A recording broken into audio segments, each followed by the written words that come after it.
King cake is a pastry served during the Mardi Gras season in Louisiana. Having grown up in the state, I can say one thing for sure.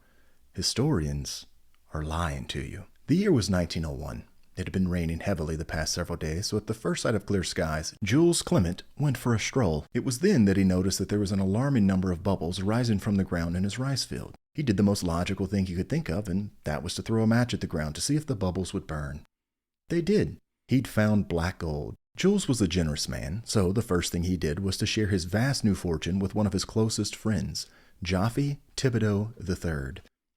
Jaffe had been a hard worker his entire life, so the idea of doing nothing wasn't really an option for him. After some debate, he decided to open a bake shop in memory of his mother who had passed the previous year. They'd been poor their entire lives, but she'd always told him, "Someday, Jaffe, we're going to live like kings. Just you wait. You'll see." He called the bakery King Jaffe's in her honor.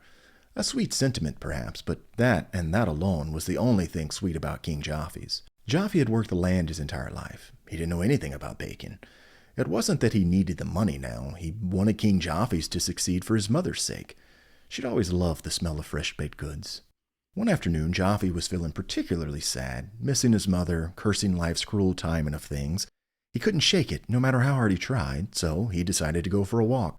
Much to his surprise, his feet had carried him to his childhood home. He let himself in and sat at the kitchen table. A tear rolled down his cheek.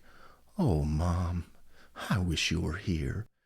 He wiped at his eyes with the sleeve of his shirt, and that's when he'd noticed it, a loose floorboard under the table. He bent down, intending to fix it, when he spotted something peeking through the crack. He pried the board loose and pulled a small envelope.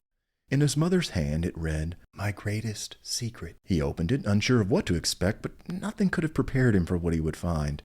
It was a recipe. Why had his mother gone to such lengths to hide something as meager as this?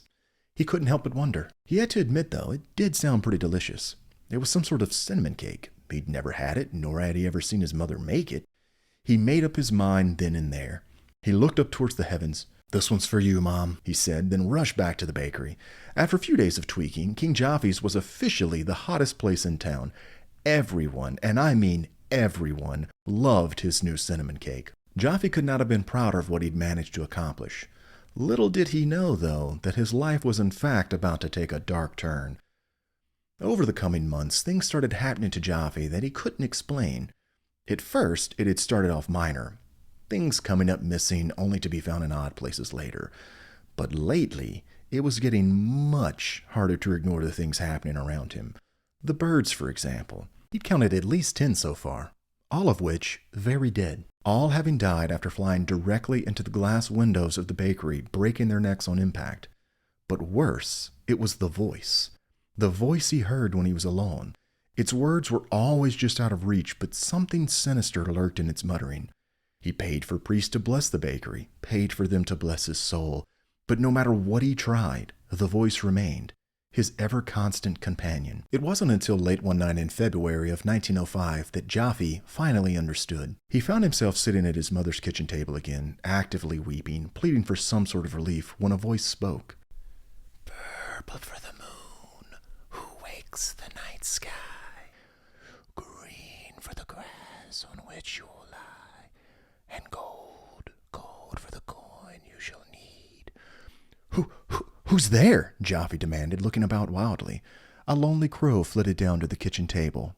Startled, Jaffe turned to run, but a hooded figure blocked his path. Who are you?" "Your mother she stole, and you too played your role.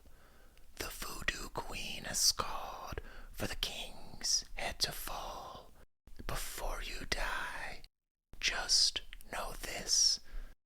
That recipe was mine, you trifling ass bitch." So, yeah, king cake was actually invented by Marie Laveau and was stolen by the Thibodeau family.